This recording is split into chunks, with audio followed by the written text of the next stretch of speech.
और अभी आपको बराह रास्त लिए चले, कराची में पाकिस्तान तहरीक इंसाफ के रहनुमा अली जैदी न्यूज कॉन्फ्रेंस कर रहे हैं। और माशी इकोनॉमिक स्टेबिलिटी नहीं होगी, ये डायरेक्टली अफेक्ट कर जाती है आपकी नेशनल सिक्योरिटी को, क्योंकि हम दो तीन तरफ से जो ये हरकतें हो रही हैं, आप देखें एक तरफ हिंदुस्तान लगा हुआ है, दूसरी तरफ वो तालिबान का वो पूरा चक्कर शुरू हो गया जो कल रात बन्नू में हुआ है। वो ये बड़ा खतरनाक ट्रेंड शुरू हो गया है। तो ये तीनों चीज़ें साथ साथ चलती हैं। तो मेरी तो दरख्वास्त है इनसे, ये जो बैठे हैं हुकूमत में, आपको ये भी मैं बता दूं कि नवाज शरीफ, ये मैं आपको फैक्ट पे बता रहा हूँ कि जो नवाज शरीफ है जो भागे बैठा हुआ है, प्लेटलेट्स कम हो गए, ऊपर नीचे हो गया, लंदन में जाके इतने 10 पूरे यूरोप घूमने के लिए उसकी तबीयत ठीक है, बस पाकिस्तान से भागने के लिए ख़राब हुई थी।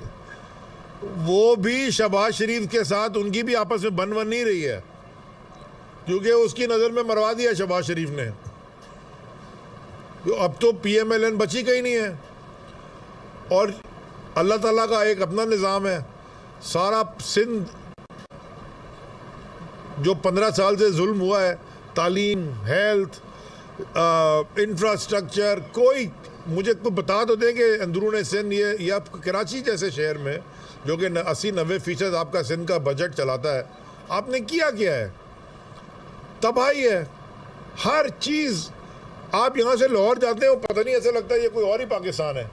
1 घंटे की 1.5 घंटे की फ़्लाइट में आपको दुबई जाने की ज़रूरत नहीं है, आप लाहौर उतर जाएं। अगर आधा घंटा और लंबा चले जाए, मैं आपको चैलेंज करता हूँ पेशावर उतर जाए, जाके वहाँ जाके देख लेंगे किस तरह की इंफ्रास्ट्रक्चर डेवलपमेंट हुई है, किस तरह वो BRT चल रही है, किस तरह बाकी काम हुए हैं, कैसे चीज़ों को ठीक किया जा रहा है। वो पुराने बाज़ार, किस्सा कहानी, वो किस तरह उनको अपग्रेड किया गया है। तालीम के वहाँ पे आप देख लें कि इदारे कितने बेहतर, परफेक्ट नहीं हुए, सब ठीक नहीं हो गया, लेकिन मैं तो कंपैरिजन कर रहा हूँ ना कि यहाँ 15 साल से बैठे हो, वहाँ भी हम 9.5 साल से बैठे, तो वहाँ जाके और हमें 2 साल कोविड के अलावा एक दहशतगर्द से भरा हुआ वो सूबा मिला था KPK में। उतनी दहशतगर्दी जहाँ खैबर पख्तूनख्वा में थी, वो तो और कहीं पाकिस्तान में नहीं थी। तो ये कराची में पाकिस्तान तहरीक इंसाफ के रहनुमा अली जैदी न्यूज़ कॉन्फ्रेंस कर रहे थे। उन्होंने कहा कि कराची में गैस का शदीद बहरान है और उन्होंने कहा कि सिंध हाउस में लोगों को भेड़ बकरियों की तरह ख़रीदा गया। और अली जैदी ने कहा कि 8 माह में महंगाई ने अवाम की कमर तोड़ डाली। और उनका ये भी कहना था कि इमरान खान इस वक्त मकबूल तरीन लीडर बन चुके हैं। न्यूज़ स्टूडियो से फिलवक्त इतना ही। मजीद खबरों और अपडेट्स के लिए देखते रहिए वॉइस न्यूज़।